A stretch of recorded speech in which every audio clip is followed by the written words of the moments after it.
Section. It describes the change in material dimensions when exposed to magnetic field. When alternating field is applied, dimension contract and expand in every half cycle. There are magnetic oscillations in the material, and if their frequency lies the audible range, then we hear humming sound. In a transformer, when an alternating field is applied, then in the positive cycle the material expand, in the negative cycle material contract.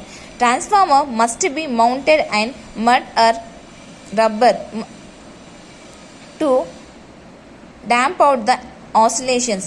ఇదేంటంటే ఇప్పుడు ఒక magnetic material అనేది magnetise అయినప్పుడు అది కొంచెం expand అవుతుంది, చిన్న చేంజెసే వస్తాయి, బట్ అది ఏం చేస్తుందంటే హమ్మింగ్ నాయిస్ క్రియేట్ చేస్తుంది ట్రాన్స్ఫార్మర్లో. సో దాన్ని అవాయిడ్ చేయడానికి మడ్ ఆర్ రబ్బర్ యూజ్ చేస్తారు to decrease or reduce the oscillations.